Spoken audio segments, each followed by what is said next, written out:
Hello, everyone. So today I would cover the current affairs from December 11 to December 25. So let's get started.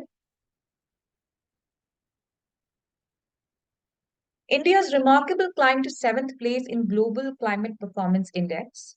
So recently, Global Climate Performance Index was released at Dubai at the COP28 event, and India ranked seventh on the list.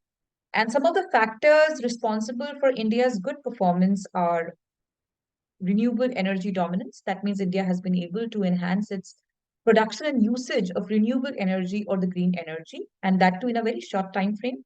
Secondly, India has also been able to reduce its overall greenhouse gas emissions or the fossil fuel emissions. And a food sector, the emissions in the food sector have particularly reduced in India. Third, India has been also applauded for its policy governance. That means the policy level changes related to climate governance that are commendable.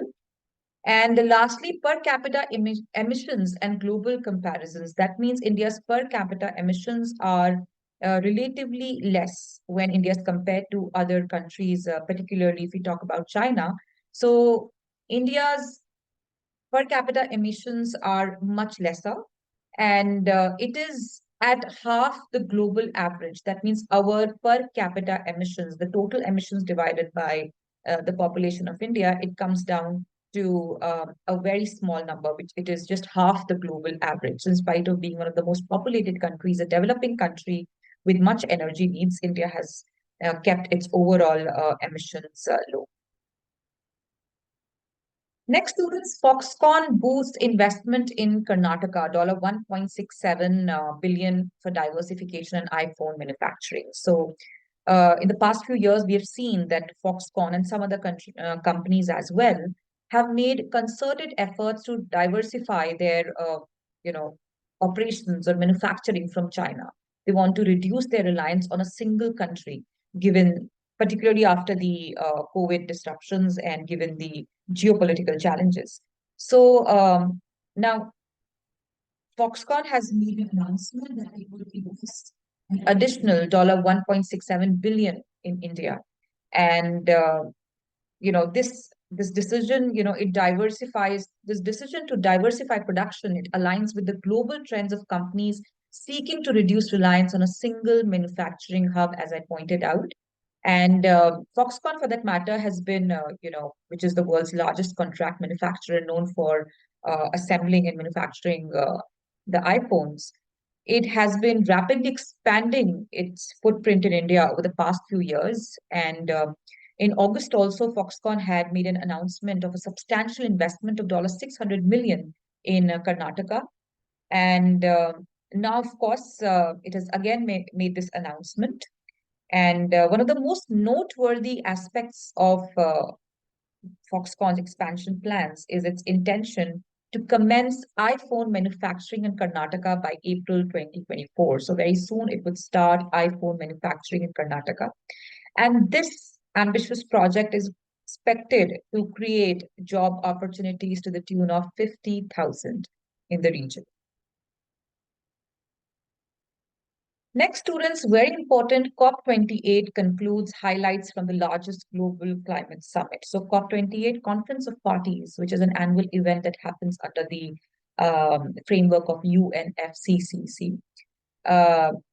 So COP28, this was the 28th edition of Conference of Parties. It took place at Dubai, and it's being hailed as a very successful, climate change summit, wherein the countries have worked on a robust action plan aimed at limiting global warming to the targeted 1.5 degrees Celsius over pre-industrial time. So basically, this is the goalpost for now. This is what all the countries across the world are targeting towards, that they are looking to reduce the overall, the temperature rise, to keep it within, to contain it within 1.5 degrees Celsius over the pre-industrial times. And this was set in 2015 Paris deal. So some of the achievements, number one, the countries have agreed to transition away from fossil fuels. And this is for the first time, please note this is for the first time that they have um, covered all the fossil fuels and not just coals. In the previous events and meetings, the focus used to be on phasing down of coal. But this is for the first time that they've decided to phase down not just coal, but all the fossil fuels, which includes oil and gas. The second achievement is that they've decided to triple renewable energy capacity and double energy efficiency by 2030.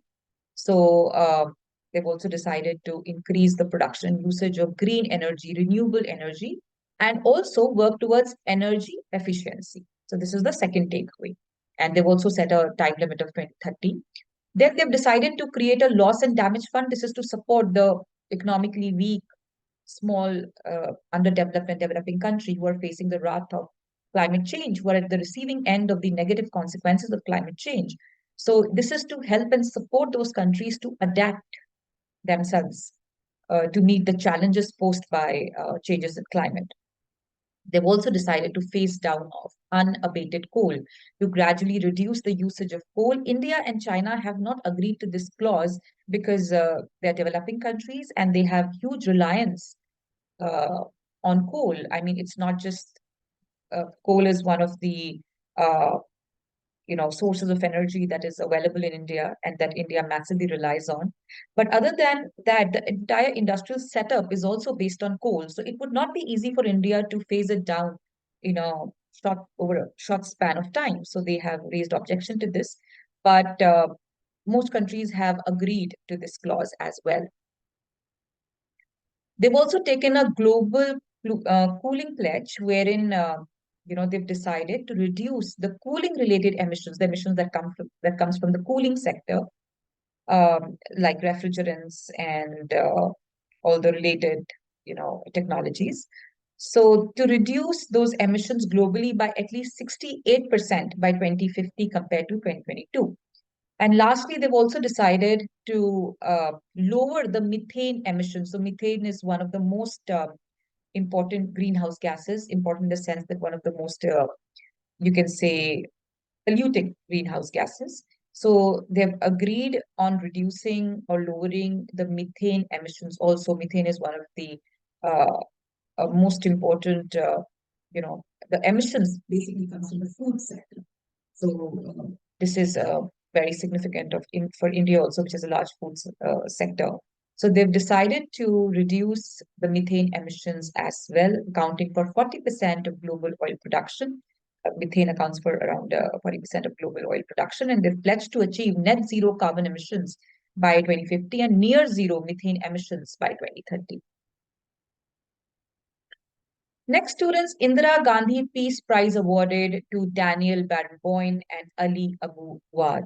So, in a remarkable acknowledgement of their tireless efforts towards fostering peace and understanding the complexities involved in the West Asia, the prestigious Indira Gandhi Prize for Peace, Disarmament and Development for 2023 has been jointly conferred upon renowned classical pianist and conductor Daniel Barenboim and Palestinian peace activist Ali Abu Awad.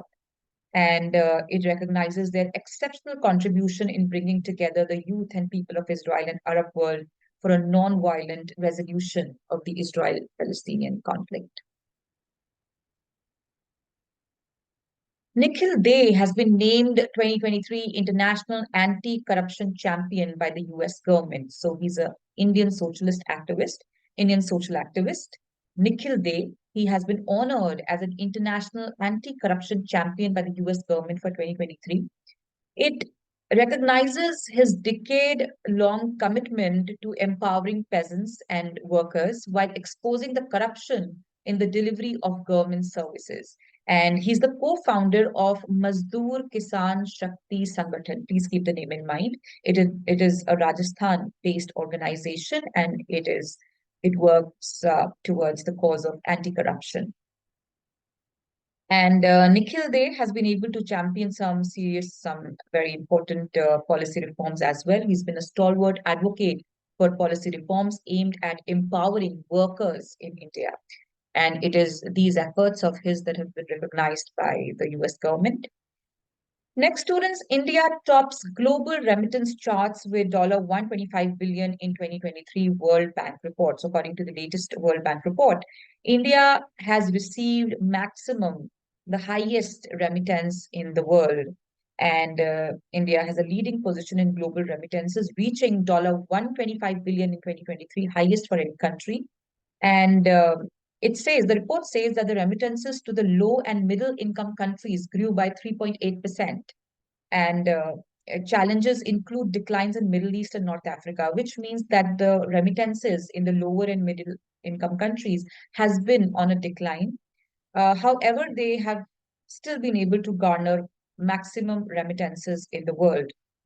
And it this report sheds light on the sustained growth in remittances flows to low and middle income countries, albeit at a slower pace. So the remittances have been growing and they are steadily growing, but at a slower pace. That means there's been slight decline in the remittances. And India emerges as the top remittance recipient, securing its significant position in evolving the remittance landscape. So, if we talk about that, what are the contributors of growth? So, resilient labor markets in advanced economies and Gulf Cooperation Council, they've played a pivotal role in supporting migrants' ability to send money home. So, basically, what is remittance? Remittance primarily means that it is the sum total of the money that is sent back by workers working abroad to their respective countries, the migrants working abroad. Um, to their respective countries. So it acts as a source, a critical source for foreign exchange for various countries. So in South Asia, remittance flows to India experienced a notable growth, contributing to the regional overall positive trend. And South Asia witnessed a 7.2% increase in remittances. Next, students, top 10 most populated countries in the world 2023. So recently, the most populated countries in the world, uh, you know, uh, the list was released. So basically, India has surpassed China as the most populated nation in the world, with both nations together representing 36% of the world's total population and covering 9% of the heritable land. And India's population has now taken lead over China. And China's population is, however, anticipated to slightly decline. If we look at the most populated countries in the world, so we have India at the top, followed by China, US, Indonesia, Pakistan, Nigeria, Brazil, Bangladesh, Russia, and Mexico. President Draupadi Murmu gives assent to three criminal code bills. So she's given her assent to the three groundbreaking criminal code bills, marking a significant shift in India's legal landscape. So three bill students, very important, namely Bhartiya Nyaya Sanhita, Bhartiya Nagrik Suraksha Sanhita, and the Bhartiya Sakshya Act have received parliamentary approval and are poised to replace the age-old Indian Penal Code, the Code of Criminal Procedure, and the Indian Evidence Act of 1872. So these are the three criminal laws of the colonial era, which will now be replaced by the three new acts, which are, please remember the names, Bhartiya Nyaya Sanhita, Bhartiya Nagrik Suraksha Sanhita, and the Bhartiya Sakshya Act. And according to the Union Home Minister, this is a paradigm shift, in the way, uh, in terms of the criminal laws. And the overarching goal is to revamp the criminal justice system comprehensively.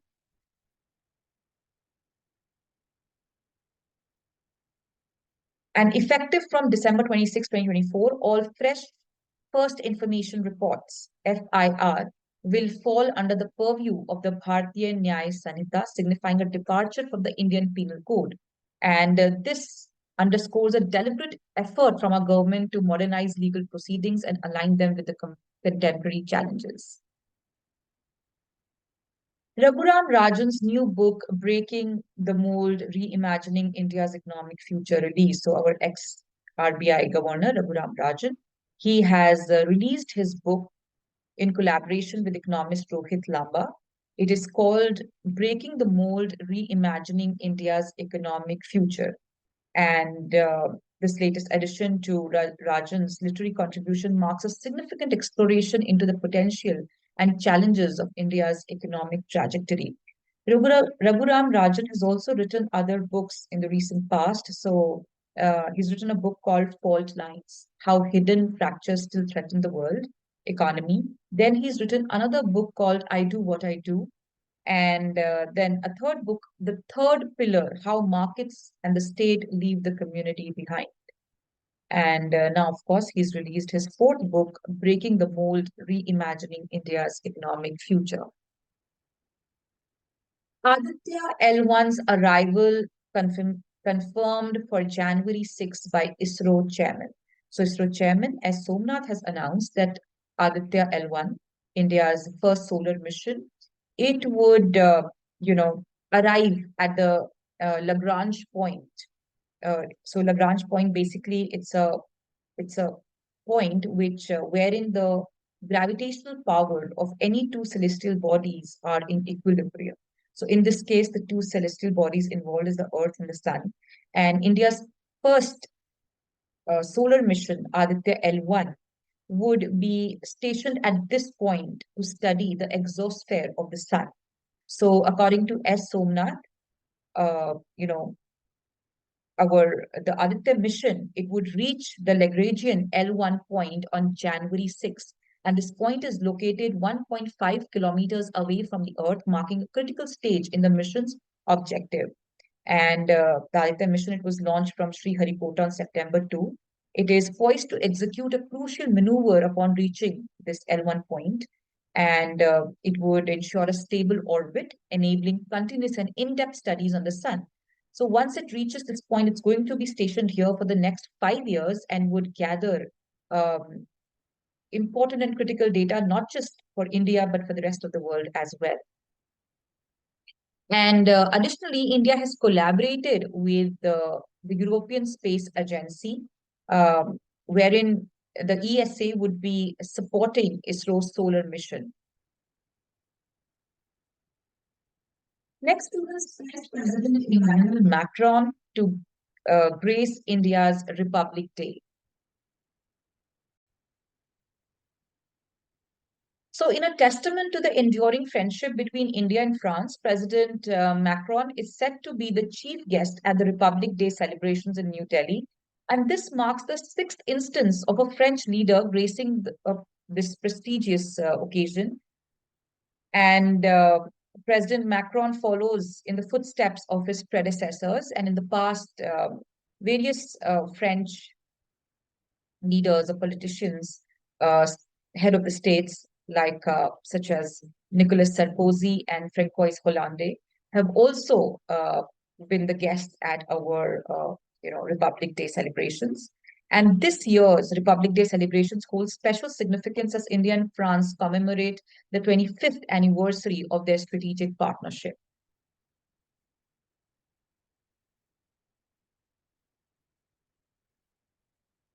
India's Akash missile achieves global first and engages four targets simultaneously at 25 kilometers. So, in a groundbreaking display of technological prowess, India has achieved a global first by demonstrating the capability of its indigenous Akash missile system to engage four aerial targets simultaneously at a range of 25 kilometers. So, it is the first time ever that any country has been able to achieve this, that its missile system has been able to engage four aerial targets simultaneously at the same time at a range of 25 kilometers. And this was displayed at Astra Shakti military exercise that happened recently.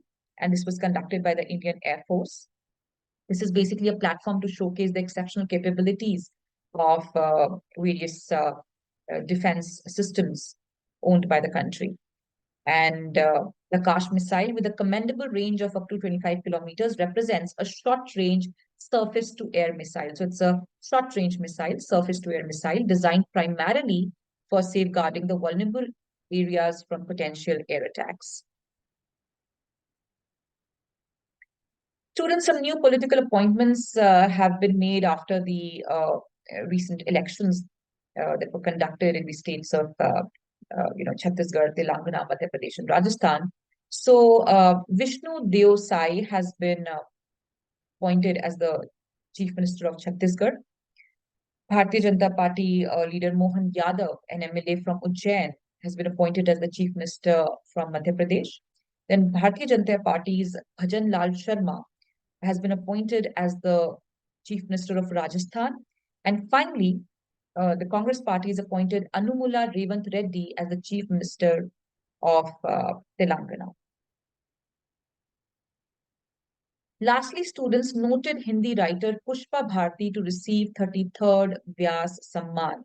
So the literary world is set to celebrate the 33rd Vyas Samman 2023 and announce the honor to accomplish Hindi writer Pushpa Bharti for her 2016 memoir Yade Yade or Yade.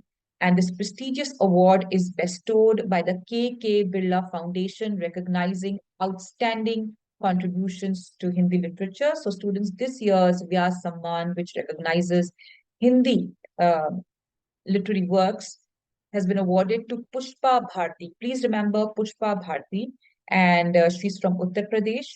And with a career spanning decades, she has crafted a diverse body of work, earning critical acclaim for her unique writing style and language proficiency. So that's all for this video, students. I would see you soon with another video on current affairs. Thank you so much.